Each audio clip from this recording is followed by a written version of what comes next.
The policeman. A few years ago, I lived in a large apartment complex in the city. The building was 10 stories high, and my apartment was on the 8th floor. It was a bad area with a lot of crime.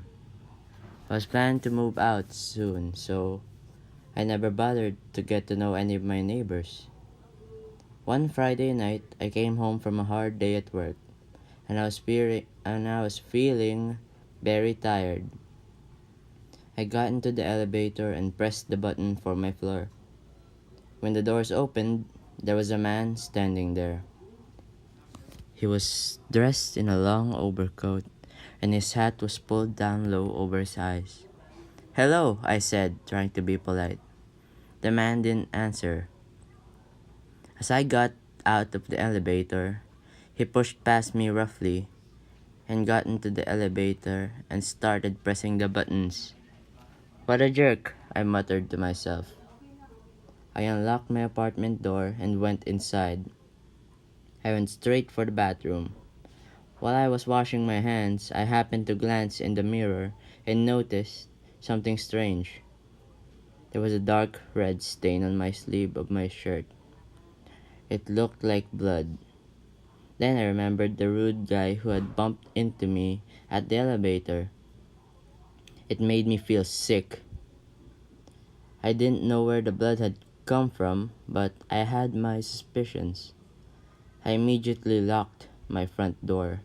Then I took a shower and threw my blood-stained shirt in the trash. I didn't sleep very well that night. The next day was a Saturday, and I had a date with an attractive young woman I had met. I was getting ready to leave when I heard my doorbell ring. "Who could that be?" I muttered in irritation. I was already late for my date. I didn't want to waste more time. Peering through the peephole, I saw a policeman standing outside. "What is it?" I asked loudly, through the door. "I'm sorry to disturb you, sir," he had said politely. "I wanted to ask you some questions.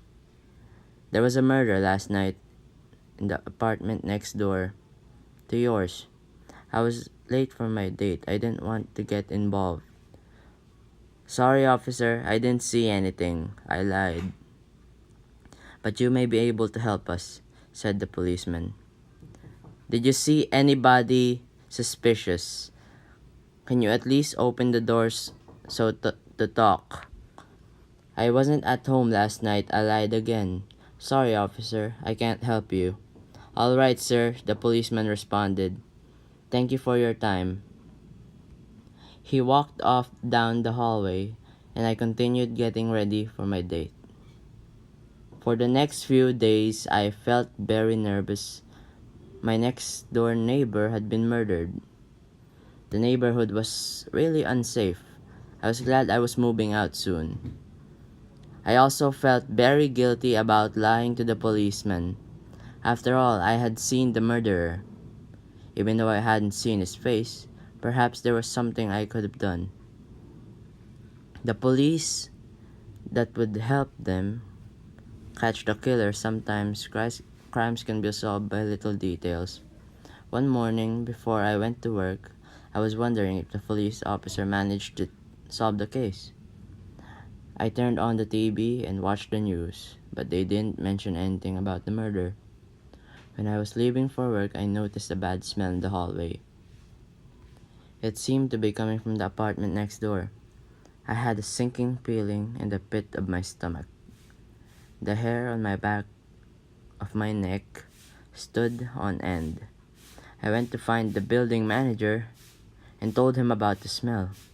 When I mentioned the murder, he said he hadn't been any more murder in this building.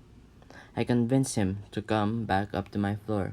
When he smelled the stench, he used his master keys to open my neighbor's apartment. Both of us were horrified by what we found. My neighbor was on the floor, surrounded by a pool of blood. The smell was overpowering. He had been lying there for days. The end.